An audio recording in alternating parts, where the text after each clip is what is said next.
सिपाही को अपने लाल पगड़ी पर, सुंदरी को अपने गहनों पर और वैद को अपने सामने बैठे हुए रोगियों पर जो घमंड होता है, वही किसान को अपने खेतों को लहराते देखकर होता है। झिंगूर अपने ऊख के खेतों को देखता तो उस पर नशा सा छा जाता। 3 बीघे ऊख थी, इसके 600 रुपये तो मिल ही जाएंगे। और जो कहीं भगवान ने दाढ़ी तेज कर दी तो फिर क्या पूछना। दोनों बैल बुढ़े हो गए। अब की नई बटेसर के मेले से कोई नया ले आएगा। कहीं 2 बीघे खेत और मिल गए तो लिखा लेगा।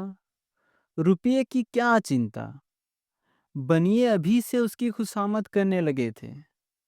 ऐसा कोई ना था जिससे उसने लड़ाई ना की हो। वह अपने आगे किसी को कुछ समझता ही ना था। एक दिन संध्या के समय वह अपने बेटे को गोद में लिए मटर की फलियां तोड़ रहा था। इतने में उसे भेड़ों का एक झुंड आता दिखाई दिया। वह अपने मन में कहने लगा, इधर से भेड़ों का निकलने का कोई रास्ता ना था। क्या खेत की मेड़ पर से भेड़ों का झुंड नहीं जा सकता था?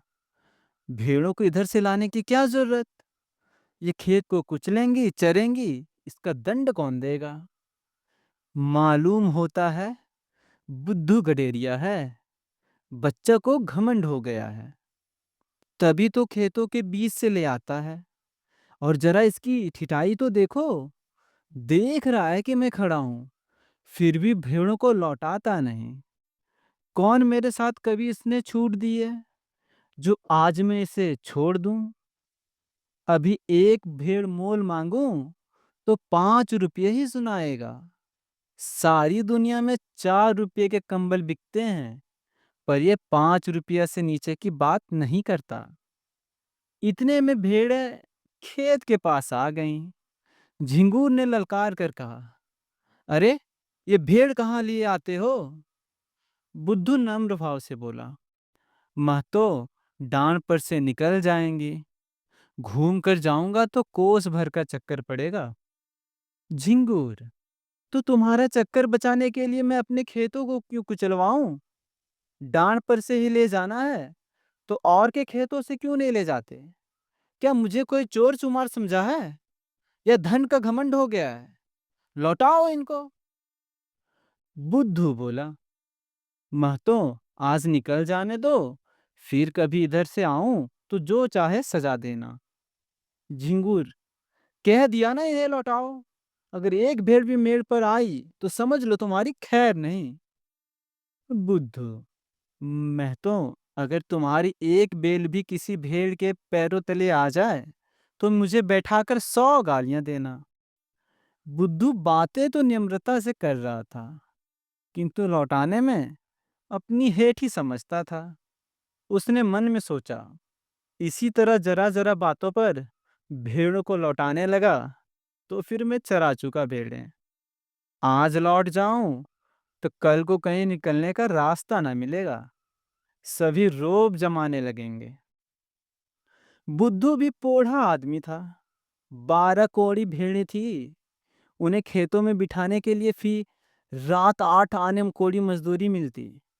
इसके उपरांत दूध बेचता था, ऊन के कंबल बनाता था।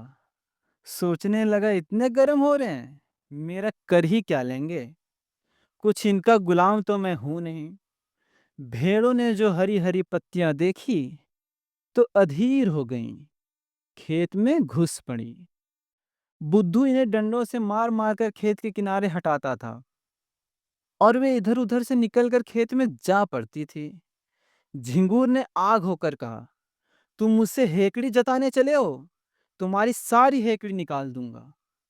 बुद्धू, तुम्हें देख कर चौंकती है, तुम हट जाओ तो मैं सबको निकाल ले आऊं।